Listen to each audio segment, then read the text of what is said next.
আসসালামু আলাইকুম রহমতুল্লাহ বরকাতু। আজকে আমাদের গরু ছোট যে খামারটা, এই খামারটার প্রতিবেদন তুলে দিলাম। এই এই যে আমাদের সেই গাভীটা, ওই যে হলস্টাইন ফ্রিজিয়ান বকনাটা, আর এই যে হচ্ছে ষাঁড় বাচ্চাটা। এই বাচ্চাটাকে আমার মেয়ে ফাতিহা, ফারিয়া, মহিমা ওরা সবাই আদর করে। অনেক সুন্দর বাচ্চাটা।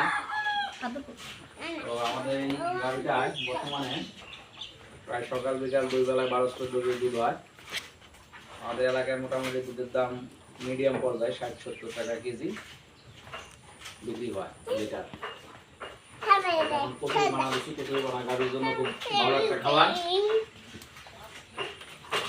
এইগুলো আমাদের বাড়ির সাথে একটা খাল আছে, খালেই পাওয়া যায়, পানি কম নিয়ে আসি আমরা।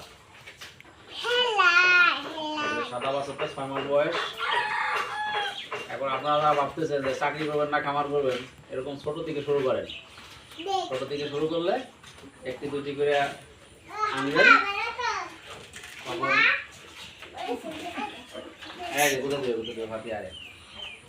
তখন যখন বুঝবেন যে না এখান থেকে আপনি কিছু লাভ বাই করতে পারতেছেন, তখন চাকরি ছেড়ে দিয়ে করতে পারবেন। মোটামুটি গাভী এবং ষাঁড় গরু পালনে লাভ আছে কম বেশি। এটার মধ্যে আপনার অভিজ্ঞতা থাকতে হবে, আইডিয়া থাকতে হবে। আইডিয়া অভিজ্ঞতা থাকলে আপনি যখন বুঝবেন যে এই গরুটার দাম এত, ওইটার দাম অত, বাজারে কিরকম দাম আছে, তখন আপনি দালাল ছাড়া কিনলে লালন পালন করলে আপনি লাভের মুখ দেখতে পারবেন আশা করি। আর যদি আপনার অভিজ্ঞতা না থাকে, দালালের খপ্পরে পড়েন, তাহলে আপনার এখান থেকে লাভ করা সম্ভব না। কারণ প্রাথমিক অবস্থা একটা লোক বাইরে থাকে না, দেশেই থাকে, আপনার আগে অর্জন করতে হবে গরুর জাত, গরুর দাম সম্পর্কে, এটা বাজারে কিরকম দাম হতে পারে আপনি যদি সঠিকভাবে কিনতে পারেন, তাহলে এখান থেকে লাভ করা সম্ভব। আর যদি কেনার সময় আপনি 1 লাখ টাকা 1.5 লাখ টাকা কিনে নেন, ওইখান থেকে আপনি 2 বছর পাইলে ওটা লাভ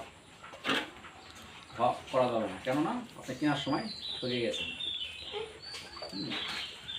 এই যে আমার ছোট মেয়ে ফাতিহা রহমান, ও মাঝে মাঝে আমাদের সাথে গরুর ঘরে আসে, আমরা গরুগুলি লালন পালন করি।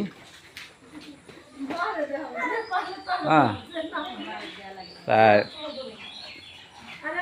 এই যে কচুরিপানা অনেক সুন্দর খায়, কচুরিপানা খুব ভালো খায়, এবং খাইলে এটার নরম জাতীয় খাবার, তো এখান থেকে মোটামুটি শরীরে পানি থাকে, দুধের পরিমাণ ভালো হয়।